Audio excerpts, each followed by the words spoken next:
Then all Israel, from Dan to Beersheba, and from the land of Gilead came together as one, and assembled before the Lord in Mizpah.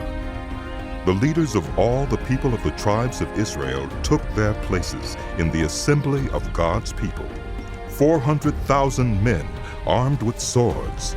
The Benjamites heard that the Israelites had gone up to Mizpah. Then the Israelites said, "Tell us how this awful thing happened." So the Levite, the husband of the murdered woman, said, I and my concubine came to Gibeah in Benjamin to spend the night. During the night, the men of Gibeah came after me and surrounded the house, intending to kill me. They raped my concubine, and she died. I took my concubine, cut her into pieces, and sent one piece to each region of Israel's inheritance, because they committed this lewd and outrageous act in Israel. Now, all you Israelites, speak up and tell me what you have decided to do. All the men rose up together as one, saying, None of us will go home. No, not one of us will return to his house. But now this is what we'll do to Gibeah. We'll go up against it in the order decided by casting lots. We'll take 10 men out of every 100 from all the tribes of Israel, and 100 from 1,000, and 1,000 from 10,000 to get provisions for the army. Then, when the army arrives at Gibeah in Benjamin, it can give them what they deserve for this outrageous act done in Israel. So all the Israelites got together and united as one against the city. The tribes of Israel sent messengers throughout the tribe of Benjamin, saying, What about this awful crime that was committed among you? Now turn those wicked men of Gibeah over to us so that we may put them to death and purge the evil from Israel. But the Benjamites would not listen to their fellow Israelites. From their towns they came together at Gibeah to fight against the Israelites. At once the Benjamites mobilized 26,000 swordsmen from their towns, in addition to 700 able young men from those living in Gibeah. Among all these soldiers, there were 700 select troops who were left-handed, each of whom could sling a stone at a hair and not miss. Israel, apart from Benjamin, mustered 400,000 swordsmen, all of them fit for battle. The Israelites went up to Bethel and inquired of God. They said, Who of us is to go up first to fight against the Benjamites? The Lord replied, Judah shall go first. The next morning, the Israelites got up and pitched camp near Gibeah. The Israelites went out to fight the Benjamites and took up battle positions against them at Gibeah. The Benjamites came out of Gibeah and cut down 22,000 Israelites on the battlefield that day.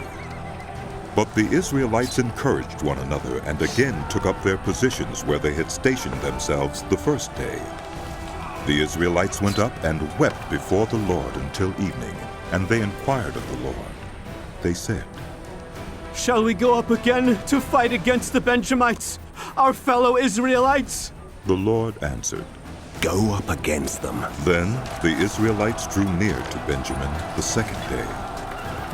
This time, when the Benjamites came out from Gibeah to oppose them, they cut down another 18,000 Israelites, all of them armed with swords. Then all the Israelites, the whole army, went up to Bethel, and there they sat weeping before the Lord. They fasted that day until evening, and presented burnt offerings and fellowship offerings to the Lord, and the Israelites inquired of the Lord. In those days the ark of the covenant of God was there, with Phinehas, son of Eleazar, the son of Aaron, ministering before it. They asked, Shall we go up again to fight against the Benjamites, our fellow Israelites, or not?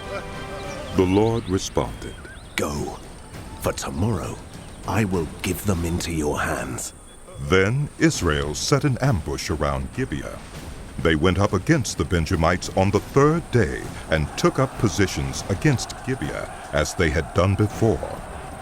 The Benjamites came out to meet them and were drawn away from the city. They began to inflict casualties on the Israelites as before, so that about 30 men fell in the open field and on the roads. The one leading to Bethel, and the other to Gibeah. While the Benjamites were saying, "We are defeating them as before," the Israelites were saying, "Let's retreat and draw them away from the city to the roads." all the men of Israel moved from their places and took up positions at Baal-Tamar, and the Israelite ambush charged out of its place on the west of Gibeah. Then 10,000 of Israel's able young men made a frontal attack on Gibeah. The fighting was so heavy that the Benjamites did not realize how near disaster was. The Lord defeated Benjamin before Israel, and on that day the Israelites struck down 25,100 Benjamites, all armed with swords. Then the Benjamites saw that they were beaten. Now the men of Israel had given way before Benjamin, because they relied on the ambush they had set near Gibeah. Those who had been in ambush made a sudden dash into Gibeah, spread out and put the whole city to the sword. The Israelites had arranged with the ambush that they should send up a great cloud of smoke from the city, and then the Israelites would counterattack. The Benjamites had begun to inflict casualties on the Israelites, about 30, and they said, "We are defeating them as in the first battle." But when the column of smoke began to rise from the city, the Benjamites turned and saw the whole city going up in smoke. Then the Israelites counterattacked, and the Benjamites were terrified because they realized that disaster had come on them. So they fled before the Israelites in the direction of the wilderness, but they could not escape the battle, and the Israelites who came out of the towns cut them down there. They surrounded the Benjamites, chased them, and easily overran them in the vicinity of Gibeah on the east. 18,000 Benjamites fell, all of them valiant fighters. As they turned and fled toward the wilderness to the rock of Rimmon, the Israelites cut down 5,000 men along the roads. They kept pressing after the Benjamites as far as Gidom and struck down 2,000 more. On that day, 25,000 Benjamite swordsmen fell, all of them valiant fighters. But 600 of them turned and fled into the wilderness to the rock of Rimmon, where they stayed 4 months. The men of Israel went back to Benjamin and put all the towns to the sword, including the animals and everything else they found. All the towns they came across, they set on fire.